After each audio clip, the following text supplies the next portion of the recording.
Okay, we have a story of a female client that is very exciting that person-centered care worked in her life.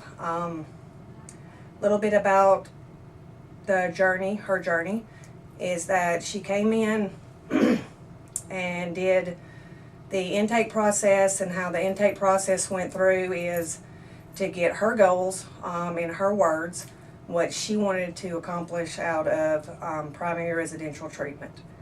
So after we got her goals, I asked her strengths. And some of her strengths were hardworking, friendly. That's about all she could come up with at that point. After the strengths, I asked her what resources she was connected to in her community prior to coming into, and then what resources she wanted to be connected to after she left. And the resource that she was connected to was DHS, and that was not in a positive manner. And some of the resources she wanted to be connected to when she was discharged was to be able to get her driver's license for employment later, and to also have a positive relationship with DHS, and to look into maybe a transition into a sober living facility. So after the resources, we looked at meaningful relationships. She got very excited about this because she had had some problems in the past with her mom, and of course with DHS involved with her kids.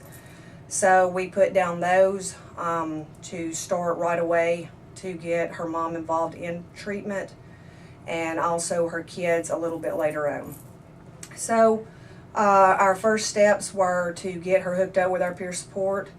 The second was to already start looking at discharge planning, which was the sober living facilities and also Voc Rehab if she decided to get into our transitional program. As she went through, we got to watch her grow, get stronger. She would come to us, say, hey, I've got a goal, I want to add a different goal, as she was achieving them.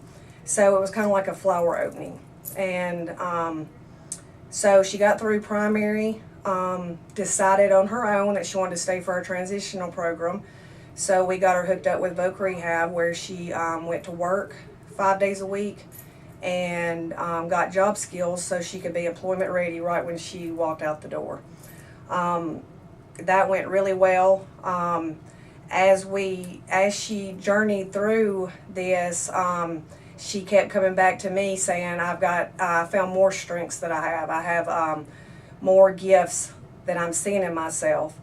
And I also got to see her unhealthy coping skills turn into healthy coping skills, because one of her primary goals was to stay drug-free so she could be a better mom to her kids.